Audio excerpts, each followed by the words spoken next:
IPL தொடர்ல ஒவ்வொரு சீசன்லயுமே சிறப்பா பவுலிங் செஞ்ச போதும், எந்த அணியாலும் ரீட்டைன் செய்யப்படாதது குறித்து இந்திய அணியின் நட்சத்திர வேகப்பந்து வீச்சாளர் முகமது ஷமி இப்போ பேசியிருக்காரு. அடுத்த சீசன்ல குஜராத் அணியால தக்க வைக்கப்படலைன்னாலும் எனக்கு கவலை இல்லைன்னு வெளிப்படையா பேசியிருக்காரு. 2022ஆம் ஆண்டு குஜராத் அணி அறிமுகமான முதல் சீசன்லயே சாம்பியன் பட்டத்தை கைப்பற்ற முகமது ஷமி முக்கியமான காரணமா அமைஞ்சாரு.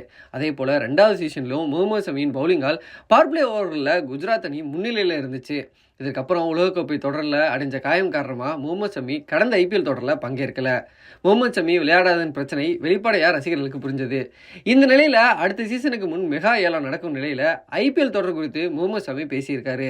அதில் கடந்த சீசனில் குஜராத் அணி மோசமாக விளையாடியதற்கு பல்வேறு காரணங்கள் இருக்கு. கேப்டனாக வழிநடத்திய ஹர்திக் பாண்டியா அணியில் இல்லை. காயம் காரணமாக நானும் பங்கேற்கல. குஜராத் அணிக்காக கடந்த 2 சீசன்களில் சிறப்பாக விளையாடிய இன்னும் சில வீரர்கள் நல்ல ஃபார்மில் கிடையாது. இது போன்ற சூழல் ஏற்பட்டால் எந்த அணியும் நிச்சயம் பாதிப்பை சந்திக்கும். அதே போல் அடுத்த சீசனில் எந்த அணிக்காக விளையாடும் என்பது குறித்து என் மனதில் எந்த எண்ணமும் கிடையாது. ஏற்கனவே டெல்லி அணிக்காக விளையாடிய போது நான் ரீட்டைன் செய்யப்படலை. அதே போல் பஞ்சாப் அணிக்காக 3 சீசன்களை விளையாடி 60 விக்கெட்டுகளை வீழ்த்தியிருக்கேன். அவங்களும் என்னை தக்க வைக்கல.